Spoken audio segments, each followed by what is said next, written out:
150 miles west of Dallas lies an old oil boomtown known as Cisco. What might seem like a pleasant small town is actually quite the opposite. Cisco holds possibly the strangest history, including a zoo left abandoned after multiple mysterious animal deaths, a forgotten swimming pool once touted as the largest in the world, and the notorious Santa Claus robbery that left nearly a dozen people dead in December of 1927. Today, I'm going to take my bike to the town of Cisco to see what secrets lie beneath the surface. For this trip, I'm going to need a nimble bike that can navigate through the abandoned terrain and allow us to get a closer look into this town's history. Because of that, I'm going to be taking my Yozma IN-10, a 48-volt electric dirt bike loaded with all of the features necessary to explore the depths of Cisco, Texas. Okay, so right before we take off, I wanted to show you guys everything that I'm bringing with me because it's really not all that much this time. As you can see in the back, I've got my Yozma IN-10. I also have the charger back there just in case we need to stop and charge it at some point. I've also got my camera bag and helmet with me, and the last thing that I've got is a tool bag that was included with the bike when I got it. Which actually reminds me, let's go over a couple rules before we get out there. Rule 1. If anything breaks, I'm only allowed to use the included toolkit. Rule 2. I have to visit all 3 locations that I had mentioned earlier in the video. And Rule 3. I must access the restricted area on the Cisco Dam. We've just made it to the great Cisco, Texas. Now, the first thing we have to do is take this bike out of the truck.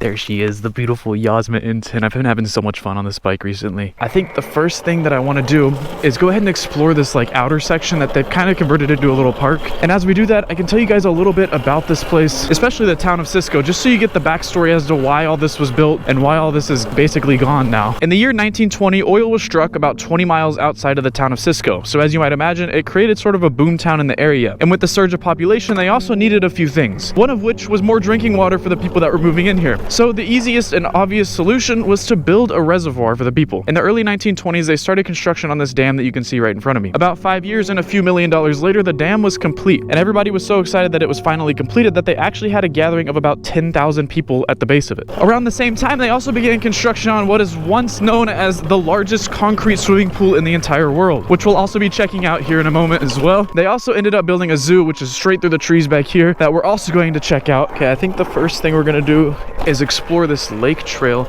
I think this leads up to the dam, and I'm gonna try to do it on this bike, but there's a lot of rocks in this area, so we'll see if it's even doable or not. So yeah, I think this one leads up to the dam, and there should be like a little walkway, according to my source who put me onto this place. Shout out my old Panda Express coworker. As I approached the top of the dam, I ran into somebody who was about to make this video a whole lot more difficult.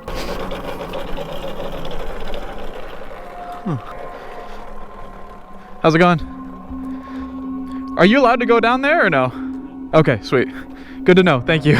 This might be a dead end for now, but later in the video, we're going to take some drastic measures to see what lies behind that fence line. I assume that guy works for this place. I don't know what he was doing up there. Maybe he was trying to fix the entrance to that lower area. Let's go to the swimming pool. Guess we'll just bounce from spot to spot, try to circle back to the dam. Maybe there's another place that we are able to get to. This bike is literally perfect for this, like these little tiny narrow trails. Perfect. Big drop. As I headed back down, I stumbled into some of the original buildings that were built alongside the dam back in the 1920s. So I decided to explore them. Dude, what the? This is kind of sick.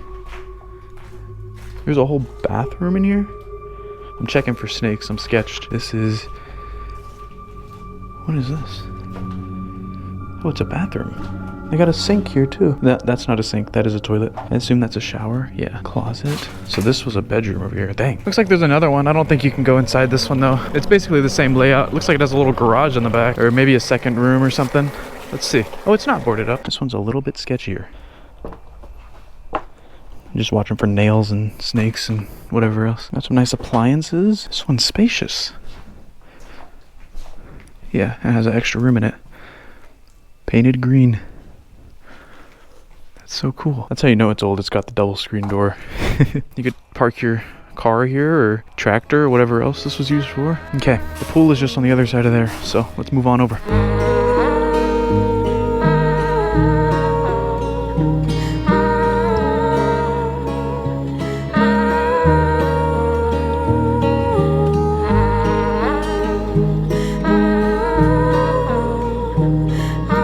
This was at one time the largest concrete pool in the world. Okay, let me try to put this into perspective for you. This is where they held that gala of 10,000 plus people whenever that dam was finished up there. This structure that you see right here in front of me was at one time a 40-foot high dive. Obviously not in good shape anymore. This pool closed down in 1977 because of a fire in a neighboring building. I'm not sure where it was at, but somewhere near this pool there was a 2-story building. The bottom floor had a small amusement park, and then the top floor had a skating rink. But then in 1977, the building burned and caused some damages to the pool as well, and the funding just wasn't there to take this place back up. And this grass hill that you see right here used to be a bunch of concrete steps, and there were 4 people who were spectating. You know, you could just sit on the steps and watch or whatever else. Oh, look, hello. Dude, those are huge. Quack, quack. Yes, this whole thing was a whole pool. I guess it was sectioned off into separate areas. They had a deep end that was like 25 feet deep. I think that was this side over here where you can see the high dive is at. But we can walk across this beam sketchily, and it should take us to this little island over here. Right here, somewhere on here, they had a giant water slide, like huge. I'll put a picture on screen so you can see it, but like it actually looks so fun. Oh wait, I'm backwards. The slide was over there. You can see the support beams there, which is crazy. They have these swings as well. You could just swing into the water with them. That looks so fun. Let me see if I can jump this. I am full of really bad ideas. Zenith parkour. Look at this little bridge here. Yeah, if you notice, some of these ladders are weirdly constructed. It's because this construction was supported by one of the local railroad companies, so they provided a bunch of steel for this place to use to build things. Let's see what's down this way here. Another trail. Ooh, tightrope. You see, I would do it on the bike, but it doesn't really go anywhere. It just kind of walks the perimeter of the pool. I guess we'll skip on over to the zoo now. So before we head to the zoo, I want to tell you guys about basically why the zoo shut down nearly 10 years later. The main cause...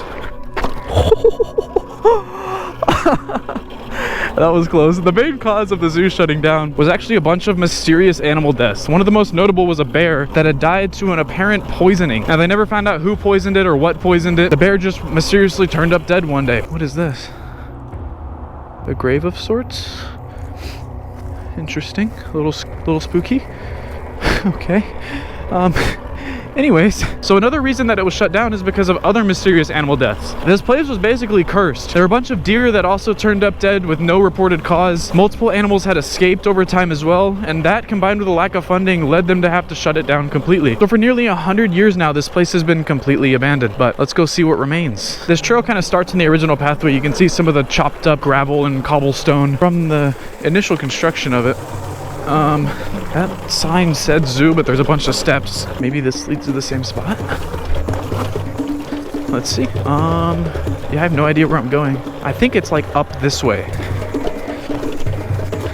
Some good old enduro on the Yozma.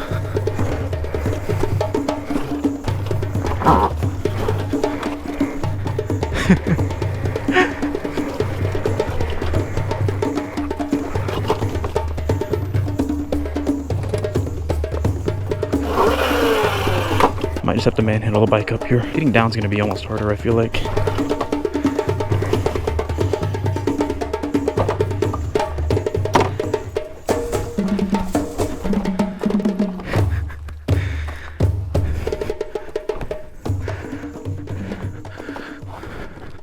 Oh, we made it to the zoo. So these are the different exhibits here. Multiple fenced off sections, a couple little caves. That's fun. That's flimsy, man. I'd break out of that too. Another cave. Wait, this is so cool.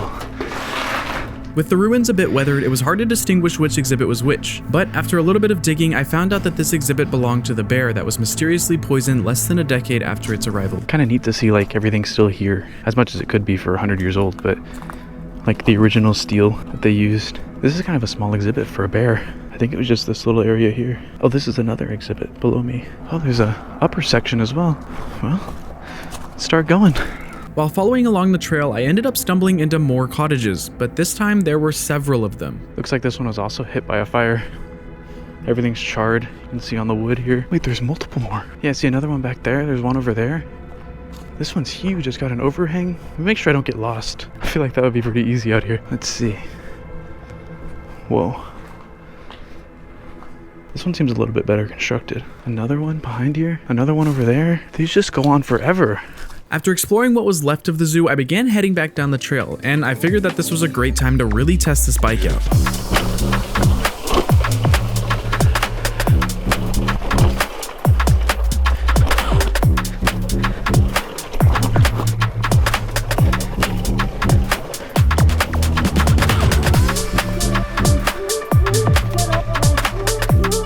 That is steep.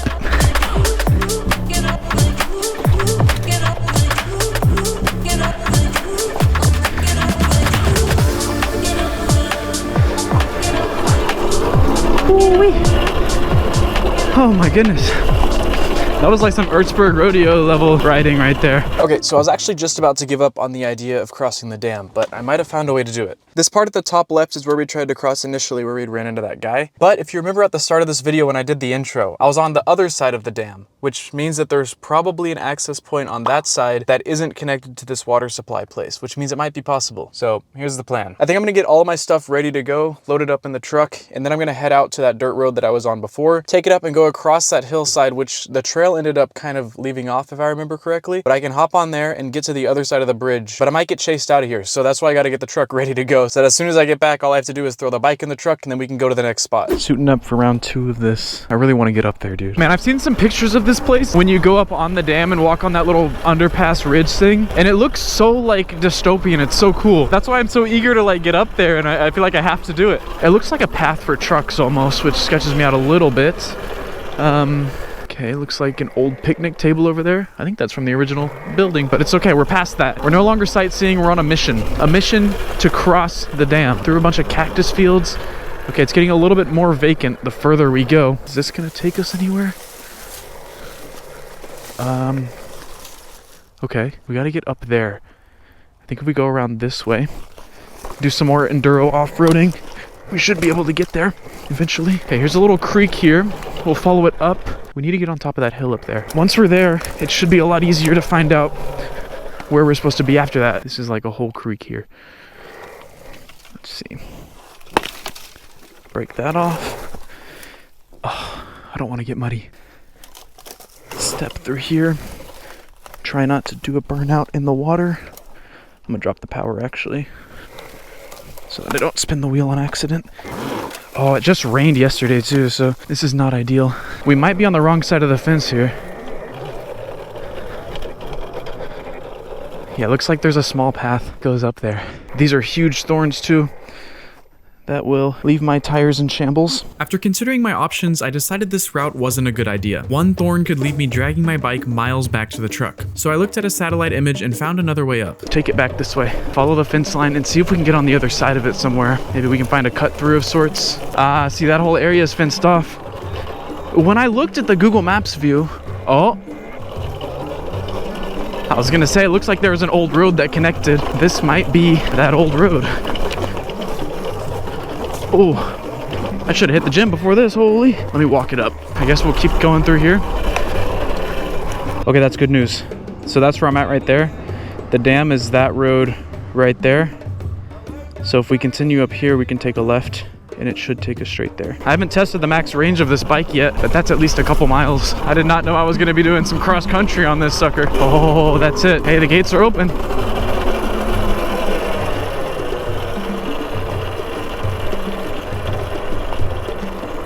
Oh my gosh, my lucky day. There's an entrance right here. Okay, we gotta be in and out quick. Yeah, see, this is an old road. You can see the concrete was once here. No, they've got it better fenced off over here. Shoot. Oh, wait.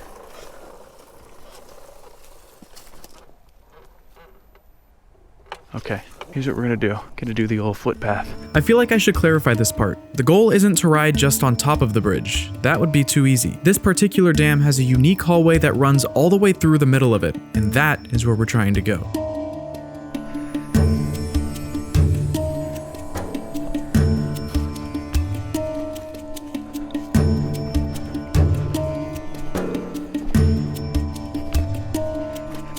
This is obviously a trail of sorts, but to where? I still couldn't see the tunnel and was starting to lose hope that it even existed in the first place. It was time to decide if I wanted to turn back and call it quits for the day or continue deeper into the forest. But then I spotted something that made my decision a little bit easier. Wait, oh my gosh, no, this is it.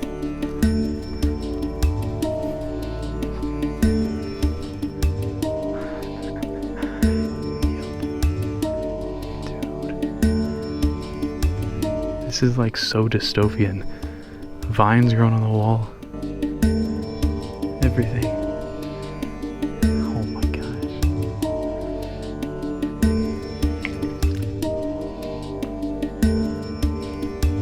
Warning, tampering with this facility is a federal offense. I don't know if you can see in there or not, but it's just a long hallway. The original goal was to ride my bike through this tunnel, but this door led me to yet another decision. See if the door opens and risk getting caught, or leave the other side a mystery and continue on. As I headed back up to my bike, I decided to choose the ladder and try something else instead. Okay, before I get spotted up here, and before I head out, we might at least succeed at one category. We're gonna go across the bridge. We gotta be quick though, because it's in direct line of sight of literally everything. We did it. Let's go.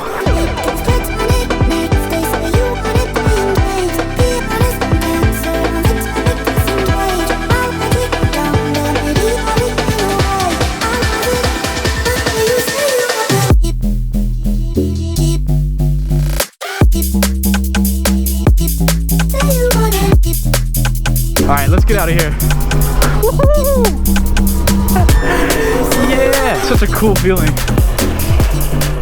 All right, quick escape plan. I somehow managed to make it back to the truck in one piece. I'm absolutely torn up from all of the thorns that I just had to push through. So now we're gonna head to the last location of the day, about 5 miles away from here in downtown Cisco, as downtown as it'll ever be. And we're gonna go visit the spot of the infamous Santa Claus robbery. If it sounds strange, that's because it is strange, but it actually happened in 1927. So more on that when we get there. Here we go, baby. Cisco, Texas. Fun fact real quick, this was actually the first Hilton hotel in the entire world. This is it, this is the first hotel. I'm gonna take a picture.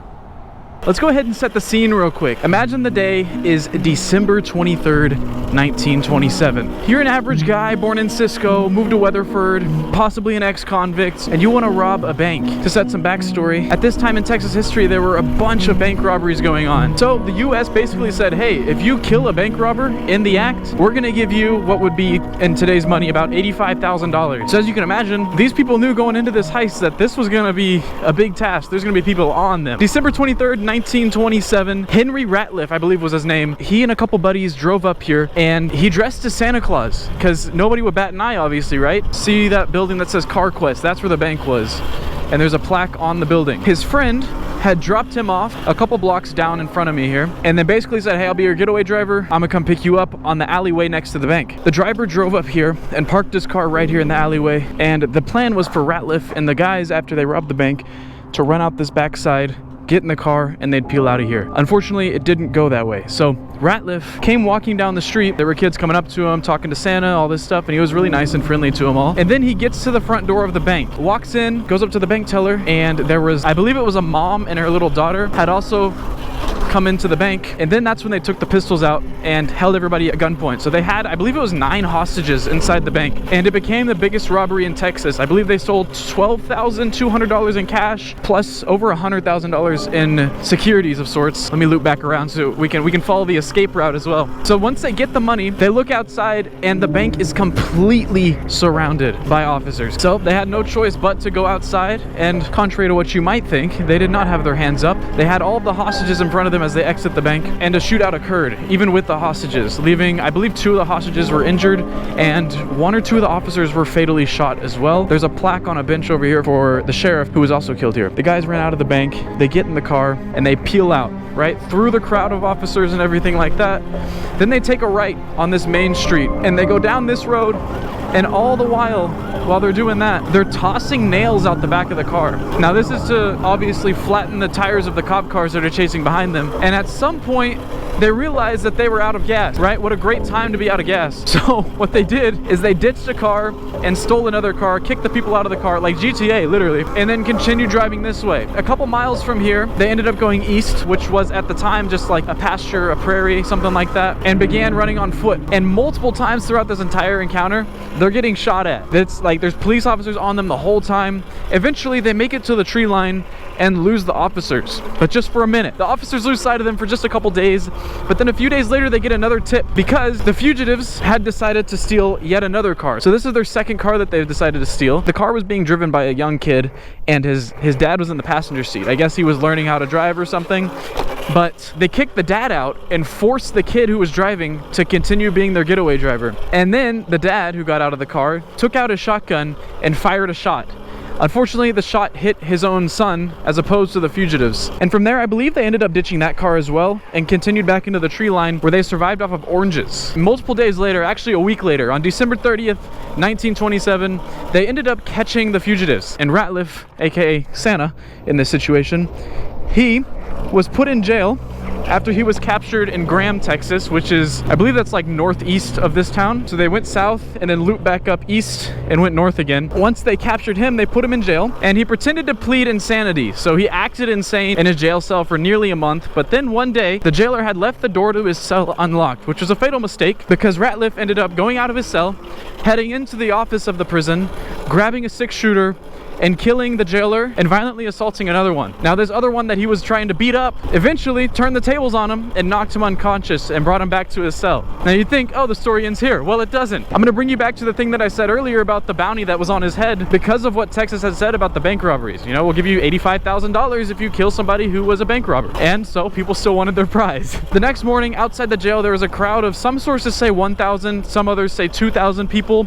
Either way, a huge group of people. 15 to 20 people ended up breaking into the jail and dragging Ratliff out of the jail cell, went up to a telephone wire similar to this one above me, threw a rope over it, and attempted to hang him. Now, the first time they tried, the rope broke, but they didn't give up after that. They ended up grabbing yet another rope that was this time a little bit stronger, and they did it again and successfully hung Mr. Ratliff. Started off with a bank robbery, ended up in multiple different shootouts, and a week later, he was lynched by a mob. And another fact about this is that was the most recent known public lynching in the state of Texas. But I didn't even know that whenever I came here. I came here for the abandoned zoo, and as I'm researching stuff, things just keep popping up. This town is cursed, man. But yeah, so to this day, that is the biggest bank robbery in Texas. Yeah, so the plaque says, scene of daring Santa Claus bank robbery, December 23rd, 1927. During the Christmas festivities, costumed Santa and 3 fellow bandits looted the bank of $12,200 cash, $150,000 in securities, escaped through a gun battle with 2 little girls as hostages. A 3-day manhunt followed. The children and money were recovered. The robbers captured.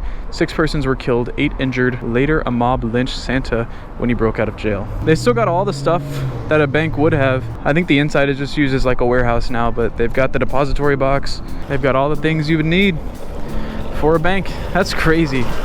Now's a good time to mention that this bike that I've been riding, called the Yozma IN-10, was sent to me by Yozma to try out. I wasn't paid to say anything about it, just offered to review it. That being said, I can honestly say it's probably the best electric bike that you can get for under $1,300. If you're curious about it, I'll leave a link to their Christmas sale down in the description below for you to check out. It can be a Christmas present to yourself even. That's what I would do.